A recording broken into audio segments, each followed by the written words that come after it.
Hey guys, कैसे हैं आप सब लोग। मैं विशाल सैनी लेकर आया हूँ आप सबके लिए एक और new video. So welcome everyone on my channel everything mysterious. दोस्तों, वैसे तो हमने इतिहास में बहुत सी बड़ी बड़ी सभ्यताओं और साम्राज्यों के बारे में पढ़ा है, पर इतिहास में कुछ ऐसी भी सभ्यताएं, कुछ ऐसे साम्राज्य हैं जिनके बारे में हम नहीं जानते। आज मैं आपको ऐसी ही एक सभ्यता, एक साम्राज्य के बारे में बताऊंगा, the great Khmer empire. Khmer साम्राज्य, जो अंगकोर एम्पायर के नाम से भी जाना जाता है और वर्तमान में कंबोडिया देश के पूर्वोत्तर राज्यों में से एक है। दोस्तों, खमेर साम्राज्य जो साउदर्न चाइना के फ्यूनान और चेनला जैसे पूर्वोत्तर राज्यों तक फैला था और खेमर की सीमाएं इंडो चाइनीज प्रायद्वीप से उत्तर की ओर यूनान प्रांत और चाइना तक और वियतनाम से दक्षिण दिशा में म्यांमार तक फैली थी। इस साम्राज्य की महान विरासत अंकोर थी, जो इस साम्राज्य की शिरोबिंदु राजधानी थी। खमेर राज्य के राजसी स्मारक बयोन और अंकोर वाट, जो दुनिया के सबसे बड़े मंदिर और स्मारक समूहों में से एक है। खमेर साम्राज्य हिंदू बुद्धिस्ट साम्राज्य था। खमेर साम्राज्य अपने आर्किटेक्चरल तकनीक, आर्ट, अपने कल्चर और सौंदर्य शास्त्र उपलब्धियों के लिए जाना जाता था। खमेर साम्राज्य जब 11वीं सदी से 13वीं सदी तक अपने चरम पर था, तब यह दुनिया का सबसे बड़ा औद्योगिक केंद्र था, जो आज की सैटेलाइट तस्वीरों से पता चलता है।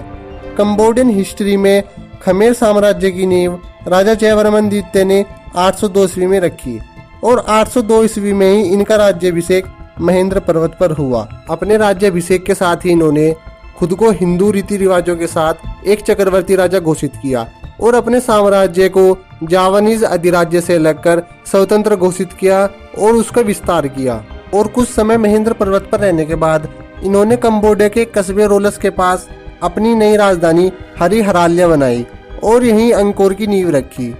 दोस्तों, जयवर्मन द्वितीय की मृत्यु 835 ईस्वी में हुई और इन्होंने अपनी विरासत अपने बेटे जयवर्मन तृतीय को सौंपी। जयवर्मन द्वितीय के उत्तराधिकारी कंबुजा के क्षेत्र और उसकी विरासत को लगातार आगे बढ़ाते रहे। इंद्रवर्मन प्रथम, जो जयवर्मन तृतीय के बेटे थे, उन्होंने 877 ईस्वी से 889 ईस्वी तक अपने राज्य को बिना किसी युद्ध के आगे बढ़ाया और नए नए शहर बिल्डिंग को बनवाया, जो धन धान्य, आर्किटेक्चरल तकनीक और एग्रीकल्चर में पूरी तरीके से सक्षम थे। इंद्रवर्मन प्रथम का सबसे महत्वपूर्ण कार्य, इन्होंने पिराहकों के मंदिर का निर्माण कराया और सिंचाई व्यवस्था को सबसे मजबूत बनाया।